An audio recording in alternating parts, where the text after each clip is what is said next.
좋은 일 합니다. 은혜 받으실 하나님 말씀은 구약 성경 호세아 2장 14절에서 18절 말씀까지 되겠습니다. 호세아 2장 14절에서 18절 말씀까지. 자, 우리 함께 앞에 있는 우리 모니터 우리 스크린을 통해서 합독하시겠습니다. 그러므로 보라, 내가 그를 타일러 거친 들로 데리고 가서 말로 위로하고 거기서 비로소 그의 포도원을 그에게 주고 악을 골짜기로 소망의 문을 삼아 주리니 그가 거기서 응대하기를 어렸을 때와 애굽 땅에서 올라오던 날과 같이 하리라. 야훼께서 이르시되 그날에 내가 나를 내 남편이라 일컫고 다시는 내 바알이라 일컫지 아니하리라. 내가 바알들의 이름을 그의 입에서 제거하여 다시는 그의 이름을 기억하여 부르는 일이 없게 하리라. 그 날에는 내가 그들을 위하여 들짐승과 공중의 새와 땅의 곤충과 더불어 언약을 맺으며 또 이 땅에서 활과 칼을 꺾어 전쟁을 없이 하고 그들로 평안히 눕게 하리라. 아멘. 오늘 저는 본문의 말씀을 가지고 사랑의 눈이 멀어, 사랑의 눈이 멀어한 제목으로 함께 말씀의 은혜를 나누고자 합니다. 사람이요, 사랑하게 되면 눈이 멀어져요. 나중에 결혼해서 이제 애들 낳고 살다 보면 조금 시간이 지나면 뭐래죠? 아이고, 내 눈에 콩깍지가 씌었다고. 그래갖고 어떻게 됩니까? 후회도 하고 이렇게 하는데요. 여기 하나님이 얼마나 사랑의 눈먼 하나님인지는 오늘 본문에 나오는 이 호세아 선지자를 통해서 우리가 보면 알 수 있습니다. 하나님은 호세아의 선지자에게 음란한 여인과 여기 결혼을 하라고 말해요. 왜냐하면 여기 이스라엘 백성들이 하나님을 섬기지 않고 오늘 읽은 말씀 가운데 바알이라는 말이 나와요. 바알과 아세라 신을 섬기고 있었기 때문에 이렇게 비유적으로 말씀하신 거예요. 그래서 여기 호세아가요, 고멜과 결혼하여 자식들까지 낳았는데 고멜은 자신의 정부를 따라 집을 나가고 말았습니다. 그냥 남편도 다 포기하고 자식도 포기하고 바람피러 나갔단 말입니다. 여기 보십시오. 이때 하나님은 남편과 자식을 버리고 떠나간 이 고멜을 버려 하지 않고 그 여인을 데려다가 다시 살라고 얘기해요. 또 데려가 살으래요. 이런 것 같으면 어떻게 됩니까? 절대 쳐다보지도 않아. 근데 우리 하나님은 이 호세아한테 고멜을 다시 데려와서 살라는 거예요. 그래서 호세아 선지자는 그 여인을 다시 데려다가 삽니다. 그것도 바람을 피운 여인이다 생각하지 않고 완전히 새롭게 시작한 신혼부부처럼 새롭게 시작한 거예요. 이제 우리 이 것은 다 지났으니까 잊어버리고 새롭게 시작하자 이렇게 얘기한 거예요. 이것은 이스라엘 백성들을 향한 메시지입니다. 우리가 영적으로 우리가 분별할 줄 알아야 돼.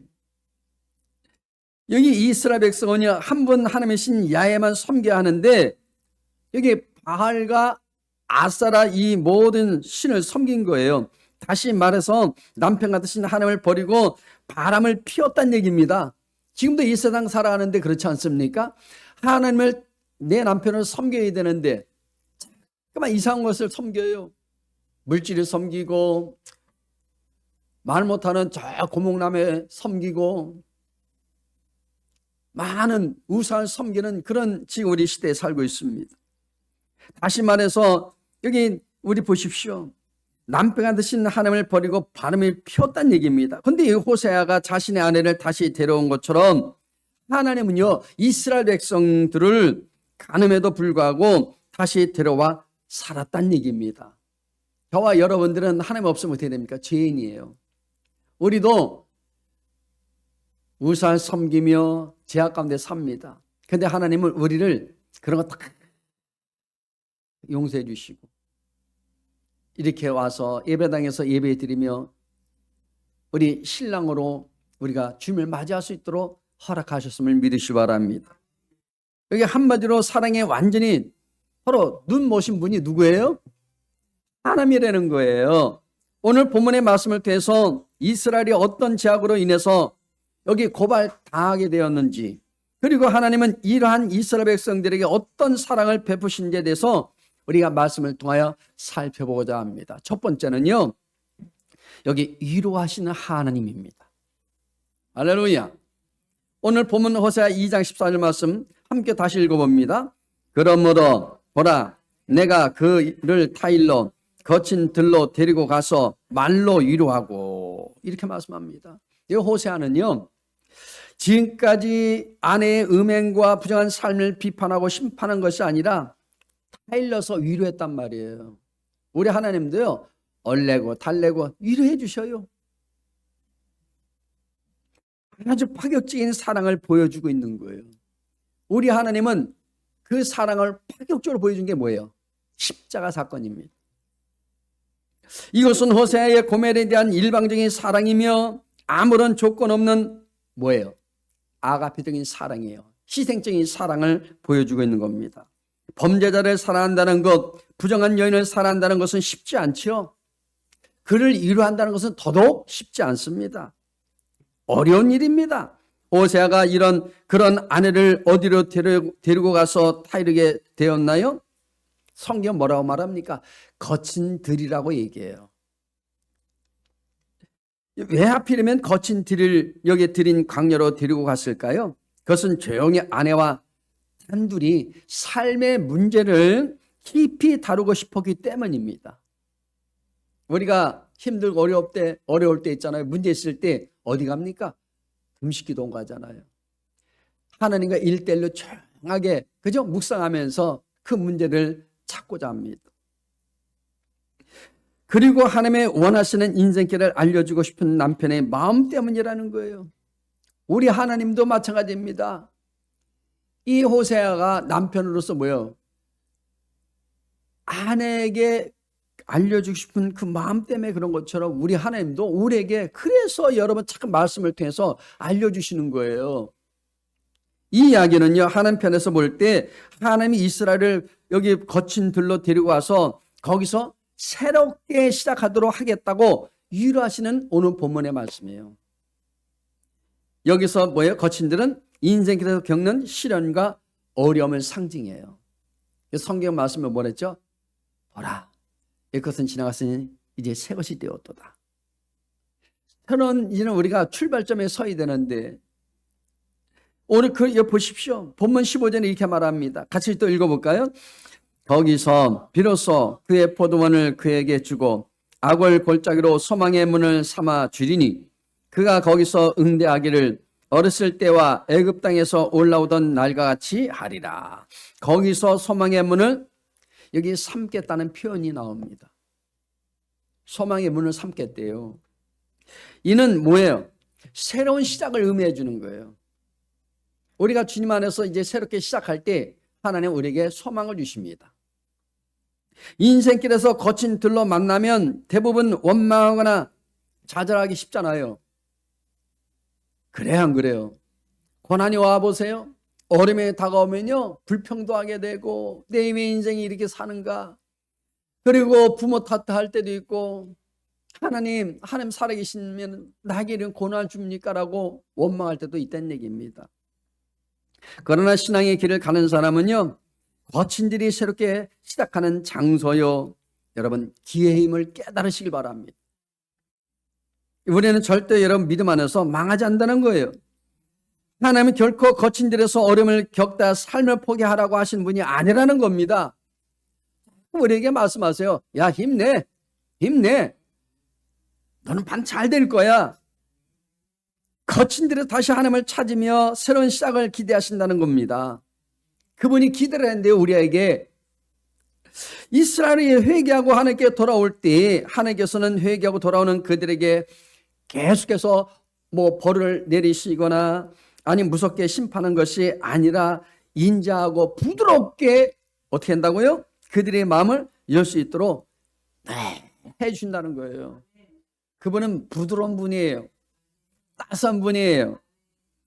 그들을 알아듣도록 잘 타이르는데요, 거친들로 데리고 가서 말로 위로하신다는 거예요. 부드럽게, 따뜻하게. 그렇잖아요.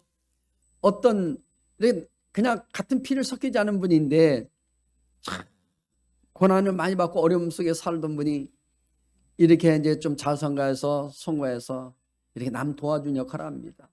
식당을 하게 되잖아요. 그러면 참 못 먹고 저렇게 고통 가운데 사람 보면 측은히 여기서 밥 한 그릇이라도 대접한다고 따뜻한 말 한마디 하고, 그럼 뭐라 하죠? 저분은 참 정이 많은가 봐. 우리 주님도 정이 많아요. 할렐루야. 여기서 거친들은요, 이스라엘이 출애굽하여 나와서 40년 동안 여기 살던 광야를 의미합니다. 40년 동안 앞으로 있을 포로 생활과 거기에서 황폐해진 족으로 돌아올 때를 뜻하는데요, 이 광야는요 살기 힘든 거친 길이었지만 그렇기 때문에 그들은 거기에서 하나님이 위로하시는 음성을 들을 수가 있었다는 얘기입니다. 여러분, 사람이 고난이다가 어려움 다가오면요 잠깐만 뭐 해요? 지푸라기 잡는 심령으로 하나님을 만나고자 애를 쓰잖아요. 그 가운데 뭐예요? 하나님의 음성을 듣게 되는 거예요. 성경에서 광야는요 무언가를 시작하는 시발점이 되는 곳입니다. 여기 이스라엘이 출애굽하여서 광야 생활을 하였던 것은 그들이 하나님의 백성으로서 하나님을 알아가는 바로 새 출발하는 장소였다는 얘기예요. 그리고 예수님께서 보십시오. 그분도 공생의 생활을 시작하기 전에 40일 동안 금식하시면서 어떻게 됐습니까? 광야에서 어떻게 됐어요? 기도하셨잖아요. 예수님에게 있어서 광야는요 공생애를 시작하는 시발점이에요. 출발점이란 말입니다. 이렇게 광야가 새롭게 출발하는 장소가 되는 이유는요, 광야는 거친 들음으로 하나님만 바라볼 수 있게, 여러분 그 하나님만 바라볼 수밖에 없는 그런 위치라는 것이죠. 하나님의 은혜로운 돌보심이 없이는 살 수 없는 곳이 광야라는 거예요. 우리 인생살이도 마찬가지입니다. 누군가는 나를 돌보셔야 돼요. 누군가를 나를 이끌어 주셔야 돼요. 그래 우리가 살아갈 수 있는 것입니다. 히브리서 12장 8절에는 이렇게 말합니다. 함께 읽어봅니다. 징계는 다 받는 것이거늘 너에게 없으면 사생자여 참 아들이 아니라, 이렇게 말씀합니다. 여러분, 사랑의 매라는 우리 말을 들어보셨죠? 사랑의 매는요 아무나 되는 게 아니에요. 보십시오. 사랑하는 자녀에게는 반드시 징계하게 되어 있습니다. 가만 내버두면 안 돼요. 그 아이가 망가져요. 잘못된 길로 갑니다. 그래서 사랑의 매를 들 수밖에 없는 거예요. 보십시오. 그러나 사랑은요 징계만 있는 것이 아닙니다. 사랑하는 이에게는 반드시 그가 항상 슬플 때 위로를 하게 되어 있는 거예요. 맨날 여러분 그것만 주면 안 되잖아요. 우리 자녀에게도 위로해 주셔야 돼. 그 아이에게도 힘들 때가 있잖아요. 마태복음 5장 4절은 이렇게 말합니다. 같이 읽어봐요. 애통하는 자는 복이 있나니 저희가 위로를 받을 것이며. 여러분 보십시오. 애통하는 자는 위로를 받는데요. 그러니까 세상 사람들한테 여러분 위로 받으라 하지 마세요. 반드시 흠이 잡힙니다. 근데 주님께는 흠이 없어. 그분은 늘 우리를 위로해 주셔요. 사랑은 위로만 있는 것도 아닙니다. 징계와 위로가 함께 그래서 있어야 완전한 사랑이 된다는 거예요. 그래서 우리 주님이 우리에게 늘 위로하시지만 항상 사랑으로 매를 댈 때도 있다는 얘기예요. 위로라는 것은요 힘들고 고달프고 우울할 때 할 수 있는 행위죠. 맞아요, 안 맞아요? 행복하고 즐거울 때는요 위로할 필요가 없어요. 그냥 축하만 해주면 됩니다. 잘하고 있다고 응원하면 해주면 됩니다. 따라서 그들을 위로하기 위해서 하나님께서는 징계를 멈추시고 이제는 광야로 내보내셨다는 사실이에요. 할렐루야. 그러므로 징계 끝났다고 한숨을 돌리다가 낙심할 만한 환경이 왔다고 해서 여러분 우리가 절망하지 말아야 할 것은요 그것을 통해서 하나님께서 위로해 주시려고 항상 그분은 계획하신다는 사실이에요. 그러니까 고난이 왔다 그래서 여러분 불평하지 마십시오. 계획이 있는 거예요. 그런데 분별력이 있어야 돼. 아무나 여러분 다 고난에 따라서 하나님 줬다 생각하면 안 돼요. 마귀가 위협을 줄 때도 있어요. CCM 가수 이윤수 목사님 부른 노래 가운데 너는 내 아들이라 하는 곡이 있습니다. 그 가사가 이렇거든요. 자, 함께 한번 읽어볼까요? 힘들고 지쳐 낭망하고 넘어져 일어날 힘 전혀 없을 때에 조용히 다가와 손잡아 주시며 나에게 말씀하시네. 나에게 실망하며 내 자신 연약해 고통 속에 눈물 흘릴 때에 못자국 난 그 손길 눈물 닦아 주시며 나에게 말씀하시네. 너는 내 아들이라. 오늘날 내가 너를 낳았도다. 너는 내 아들이라. 나의 사랑하는 내 아들이라. 우리 주님이 우리를 낳았대요. 가장 사랑하는 사람이 누구예요? 나를 사랑하는 사람 누구예요? 엄마? 아빠? 형제? 그분이래요. 우리 하나님 우리를 가장 사랑하신대요. 자, 두 번째는요. 내 남편이 되어주신 하나님이라는 거예요. 아무나 남편 되어주는 사람 없잖아요. 하나님과 우리 여기 성도의 관계를 성경에는 여러 가지 표현하고 있거든요. 자, 뭐라고 표현하냐? 왕과 백성이라고 표현할 때도 있어요. 또 뭐라고 그럽니까? 주인과 종으로 표현할 때도 있어요. 그 다음에 또 아버지와 자녀의 관계. 그 다음에 뭐죠? 오늘 본문의 말씀처럼 남편과 아내 등으로 표현한단 말이에요. 우리 남편 잘 만났잖아요. 육적인 남편 말고 영적인 남편 잘 만났잖아요. 할렐루야. 호사에서는요, 하나님이 남편이 되시고 성도가 아내가 됨을 말씀하고 있습니다. 하나님은 사랑이시기 때문에 사랑의 대상을 정하셨는데 바로 누구냐? 이스라엘이라는 거예요. 이스라엘. 영적인 이스라엘은 바로 누구요? 여러분들이에요. 교회입니다. 교회. 여러분, 여기는 예배당입니다. 그런데 교회라는 여러분을 하나님 택하셨다는 거예요. 믿으시길 바랍니다. 교회가 신부라는 거예요. 우리가 신부라는 거예요. 이스라엘을 택하여 혼인잔치에 유대인들을 초청하였지만 그들이 거절하여 이방인인 우리에게 천국 복음이 전해져서 그리스도의 신부로 우리를 삼으셨다는 거예요. 그러니까 우리 몸은 함부로 우리가 행해야 됩니까? 할 수 없죠. 왜? 신부로서 몸단장 잘해야 돼요. 이미 나는 남편이 있는 몸이요. 내 안에 누가 계셔? 내 신랑이 계셔. 우리 주님이 계셔요. 할렐루야. 예수님께서 사랑의 대상인 이 신부를 얻어서 영원한 남편이 되어서 주님과 사귐을 회복하고 영원토록 신부와 사랑하기 위하여서 보십시오. 십자가 위에서 물과 피를 다 쏟으셨잖아요. 그 예언대로 우리 주님이 말합니다. 내가 다 이루었다고. 처절하게 죽으셨잖아요. 말씀하시면서.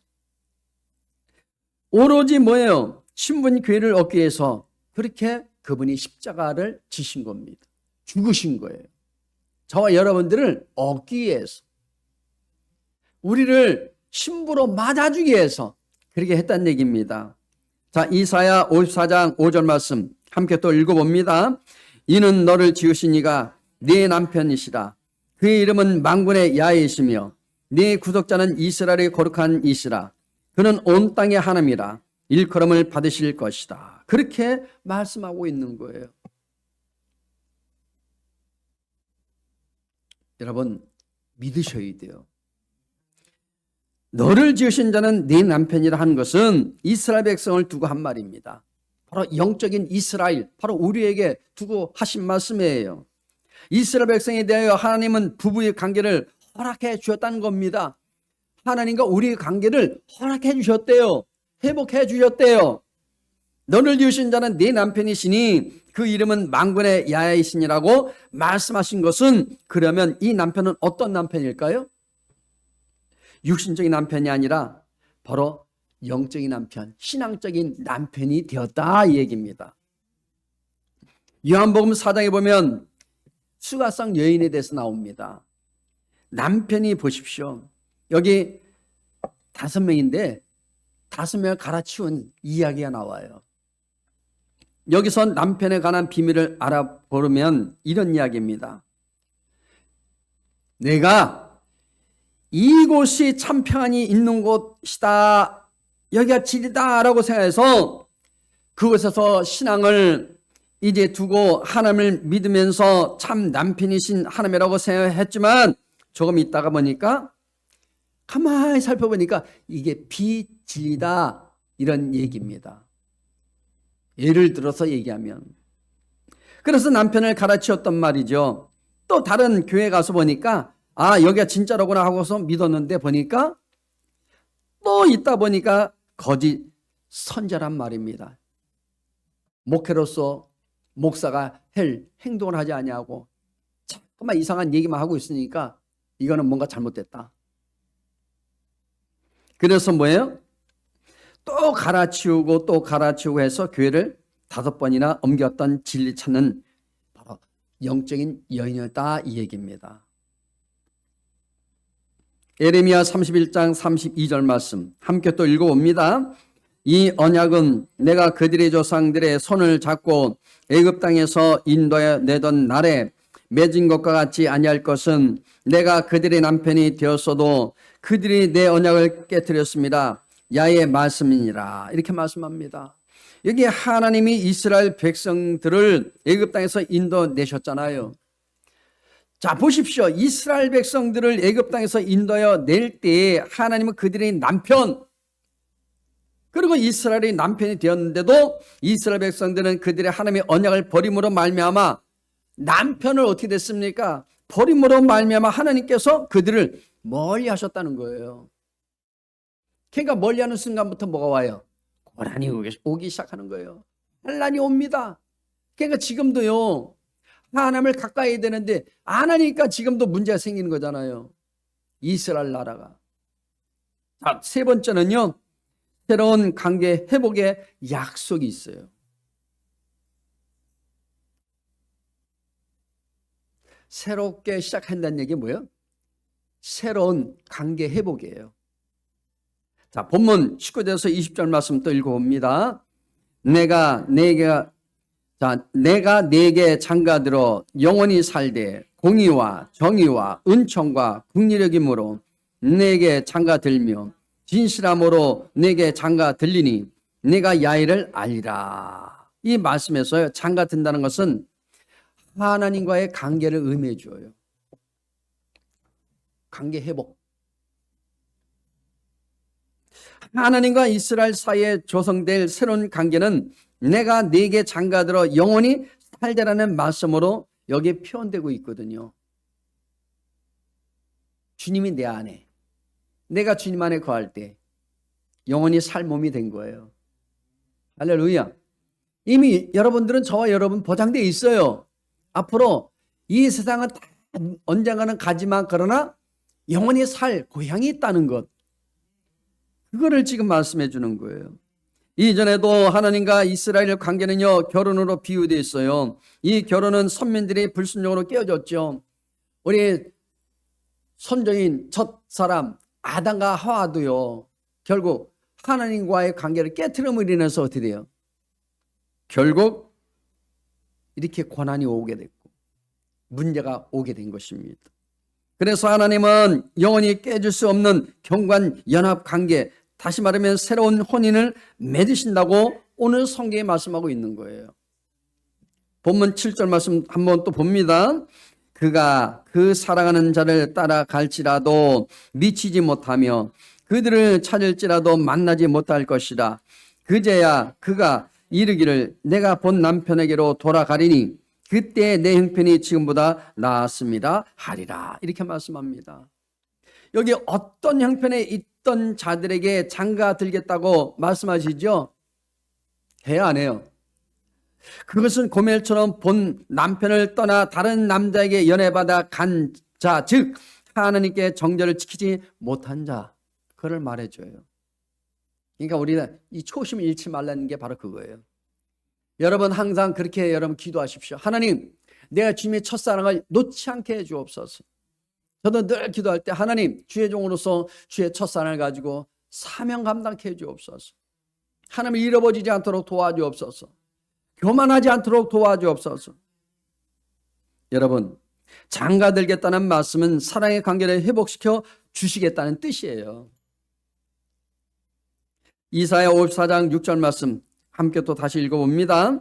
야훼께서 너를 부르시되 마치 버림을 받아 마음에 근심하는 아내 곧 어릴 때 아내가 되었다가 버림을 받은 자에게 함과 같이 하실 것입니다. 네 하나님께서 말씀하셨느니라. 이렇게 말씀합니다. 다시 호세아 3장 1절로 내려가 보면 아내된 우리가 어떻게 할지라도 사랑하신다고 말씀하는 게 있거든요. 같이 한번 읽어봅니다. 야훼께서 내게 이르시되 이스라엘 자손이 다른 신을 섬기고 건포도 과자를 즐길지라도 야훼가 그들을 사랑하나니 너는 또 가서 타인의 사랑을 받아 음녀가 된 그 여자를 사랑하라 하시기로. 이렇게 말씀합니다. 우리에게 하시는 야훼의 여기의 사랑은요, 한도 없고 끝도 없이단 말씀이에요. 우리는요, 참는 걸 3번까지 참아. 그 다음부터 어떻게 되죠? 끝나. 너하고 나하고 빠이빠이. 근데 하나님은 그 사랑 끝도 없는 거예요. 제한이 없어요. 그럼에도 불구하고 우리를 사랑하십니다. 하나님의 끝없는 사랑과 은혜로 아내된 이스라엘 모든 죄악을 용서하여 죄를 씻어 순결한 아내로 맞아서 하나님의 거룩한 여러분 가족으로 회복시켰다는 말씀이에요. 하나님은 우리를 거룩한 하나님의 가족으로 회복시켰다는 말씀인 것입니다. 영원한 남편으로 공의를 베푸시고 정의를 베푸시고 은총을 베푸시고 그리고 긍휼을 베풀고자 하신다는 겁니다. 이 은혜는요, 우리의 구주 예수님을 통하여 우리에게 임한 거예요. 2000년에만 임한 것이 아니라 현재 우리의 사는 이 시대에도 그분이 임했다는 사실을 믿으시길 바랍니다. 선사는 이렇게 나실 예수님을 소개하고 있지 않습니까? 우리 잘 아는 말씀이에요. 자, 마태복음 1장 21절에서 23절 말씀 함께 읽어봅니다. 아들을 낳으리니 이름을 예수라 하라. 이는 그가 자기 백성을 그들의 죄에서 구원할 자심이라 하니라. 이 모든 일이 된 것은 주께서 선자로 하신 말씀을 이루려 하심이니 이르시되 보라 처녀가 잉태하여 아들을 낳을 것이요 그의 이름은 임마누엘이라 하려 하셨으니 이를 번역한즉 하나님이 우리와 함께 계시다 함이라. 이사야 7장 14절에도 다 말씀이 나오잖아요. 여러분, 죄인들 사이에 구주 예수님께서 거하셨어요. 우리는 죄인입니다. 그런 우리 가운데 그분이 거하고 계시잖아요. 지금은 성녀로 와 계십니다. 우리에게 날마다 신랑으로서 와 계셔요. 할렐루야. 영원히 죄인일 수밖에 없는 소망 없는 우리를 위하여 영원한 구주가 되어서 영원히 긍휼을 베푸시며 우리를 구원코자 여러분 임하신 것입니다. 날마다 그분은 잠이 없어요. 늘 보호하십니다. 변함없이 사랑하십니다.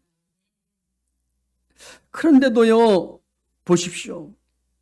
여기에 보면은요, 주님은요, 누구보다 우리를 잘 알고 계시거든요. 너무너무 잘 알고 계셔요.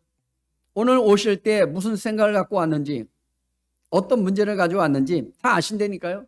저는 몰라. 여러분들이 어떤 속상한 일이 있는지 딱 표정 보면 속상한 일이 있구나라고 짐작을 할 수 있지만 그 깊이 있는 속 내막은 몰라.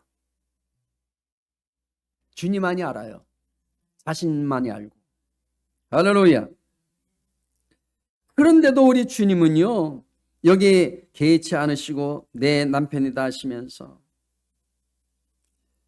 내 남편이다 하시면서 영원히 장가들어 영원히 함께 살고자 하신다는 거예요.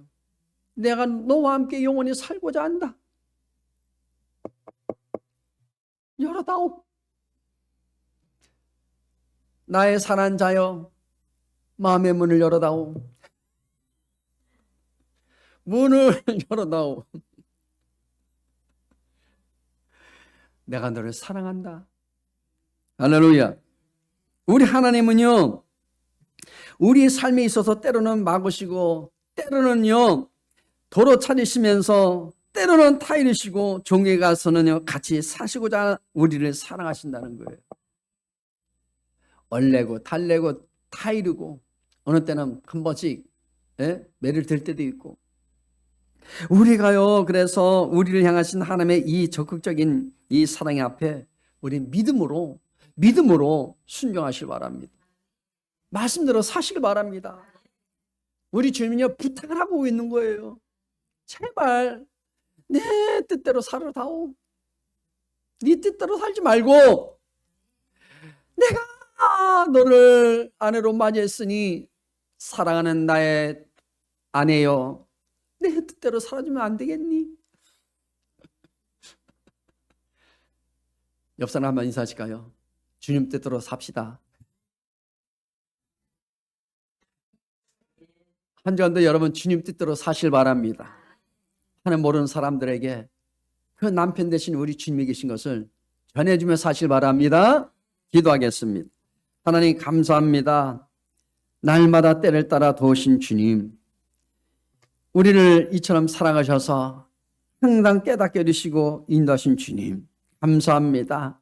말씀대로 순념을 살아갈 수 있는 우리 믿음이 될 수 있도록 늘 지혜를 다하시고 은혜를 부어 주옵소서.